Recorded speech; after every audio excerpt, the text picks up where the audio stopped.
See it so often when people are talking about clients, about them pushing their boundaries. People talking about in Facebook groups, they want more images from me. They always want to try and get more time. They want more flexibility, this, and the other. And I'll be honest, I kind of starting to wonder, we as photographers, is it really starting with them or is it something to do with us? Because we've seen it. A photographer sets a package, I don't know, it's £200, 5 images, 30 minutes. And you think, yeah, that's clear, that's structure, that's simple. What could go wrong? And yet somehow it can rapidly turn into a back and forth negotiation, spiraling. You're like, oh my God, you start to feel like you're just exhausted with it. You start to feel disrespected. You end up repeating yourself. You get frustrated. The disrespect grows. But I'll be honest, here's something that I think people miss. That situation did not start when that client asked for more. It started the moment the photographer softened their authority.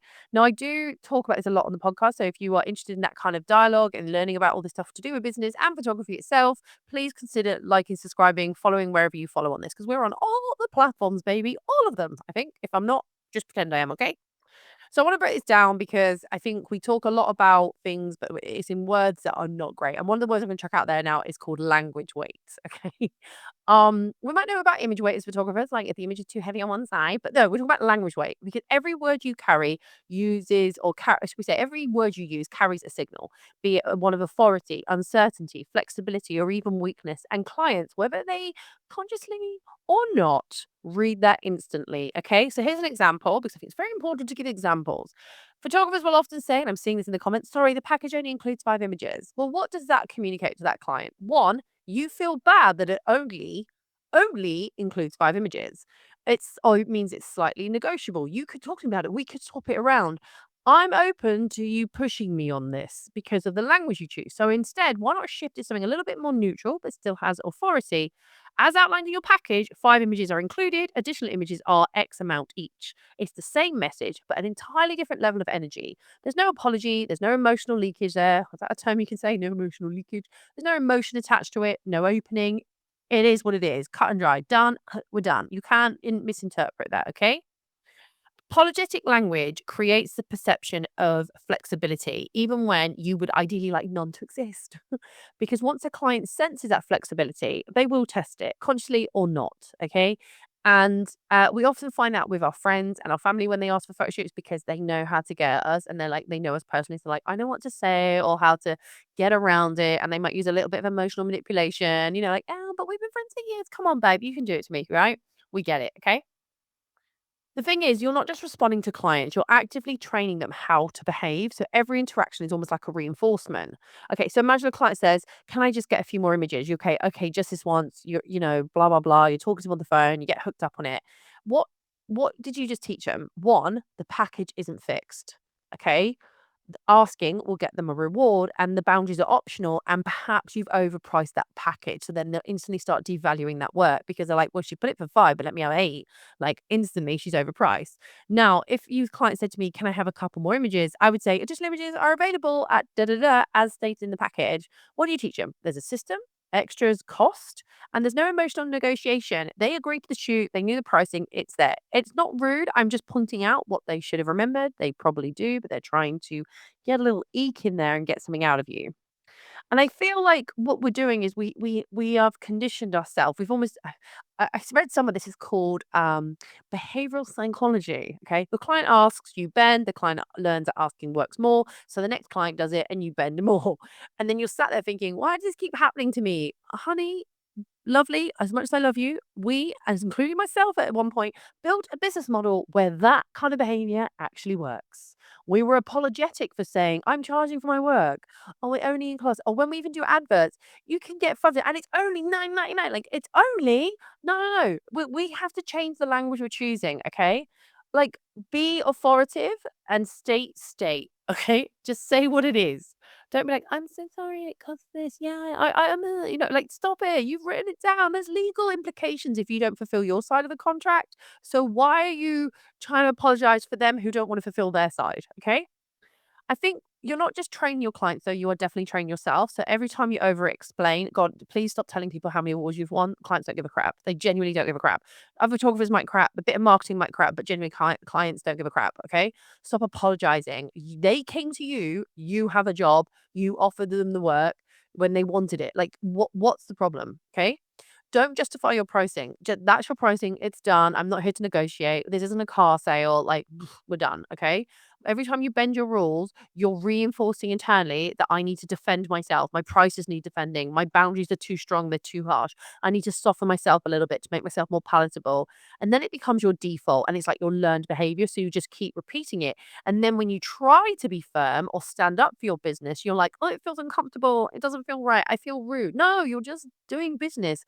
Remember, your business is not you. While you might be a part of your business, it is a separate entity, and we have a legal obligation to earn money from this. HMRC, oh, I said it, don't say it too loud. It's like saying Lord Voldemort, isn't it? HMRC have told us we have to run a business that makes profit, not a business that is a hobby. Okay. This is not a hobby, it is a business. Okay. Now, you don't struggle with boundaries because clients push, you struggle because you've not practiced holding them up. Okay. You have boundaries in your life everywhere, I would like to think. Maybe you don't. Maybe this is something you need to learn yourself. But there are things that we should do and shouldn't do. And in business, we set out what we should do. Okay. Not the other person. All right. You need to separate yourself. Fixing it is so fundamental to your business. Your business is not your personality. It is not your life. It might support your life. So then why would you disadvantage your life to allow someone to have extra images because they want it free? They booked knowing they would cost and now they don't want to pay for them. There are too many photographers that run their business like it's an extension of them being a nice person. And then they wonder why it collapses. Because I'll be frank, nice people avoid conflict. Businesses require structure. Structure reduces conflict. Nice people want to apologize. Business people state the terms as they told their client. You don't apologize for those terms as a business, you state them again. You can still be kind, warm, and approachable, but your business communication must be structured and not emotionally led. Okay. Now, I will say, I need to disclose, there are times when you can be emotional when you're trying to do an advert, when you're trying to talk to maybe you're a baby photographer, you're trying to talk to new mummies who are struggling with postpartum, and you would be gentle, say, hey, I do sessions in your own home to relax you, let's do gentle, like you have a different dialogue. But when it comes to the business talk, it's fact and straight. Okay. Instead of saying, I feel bad saying no in your head, reframe it as, I'm enforcing the structure of my business that allows me to get money, that allows me to make this my living, allows this to be a business. That's it. It's not personal, it's not emotional, it's literally operational. Okay.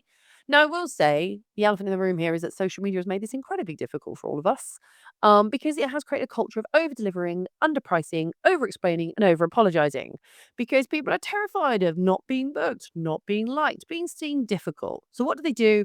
They soften and gentle everything. And when now clients expect endless flexibility, extra value, and negotiation, because that's what they're consistently shown. Okay. We see horror stories about people. Oh my God, this client booked this, and then they didn't get involved. And like it's business. Just treat it like that. Okay. You failed to show up, it's done. I mean, I will say I'm enjoying this kind of tide turning against influencers and content creators. Like the one that I saw recently was a hairdresser who failed to show up for her appointment, so she was charged a late fee. It was 25 quid, I think it was, because she failed to show for her appointment and she was kicking off about it. Now her hair alone would cost more than that. He's like, well, I didn't go. Why am I being charged? Because you kept that you kept that hairdresser waiting. That was part of the terms and conditions. A retention of services. She was expecting you to be there where she would earn a lot more money, and all she's done is kept the 25 quid back because you failed to show. What's the problem? Like, I don't think that's an issue. My hairdresser takes deposit. I don't think it's an issue. A booking retainer, even. I don't think this is an issue. Like, and then what I'm loving is that people are then going against this content creator saying, hey, you failed to show. What do you expect? These people got to earn a living. They don't keep a 2-hour appointment free and then you don't show up. Like, that's not acceptable. And I'm loving that this tide is turning, but it is slowly turning. Okay. So let's think about what actually works. Remove sorry from all non mistake contexts. Only apologize when you've actually done something wrong, not when you're enforcing the terms of your photo shoots. Okay. Don't be like, oh, I'm sorry. I'm sorry. It's only 5 images. Or sorry, yeah, it's 5 images. No, it's 5 images as stated in the package. I hope that's okay for you. If they don't want to do it, go, okay, then they're not your client. I know it sounds really weird, but that client will cost you more and you will be giving them more. And what happens is you will devalue them and then other customers will do the same. It does more damage to you. You might think, I need that money in Khandie. I get it.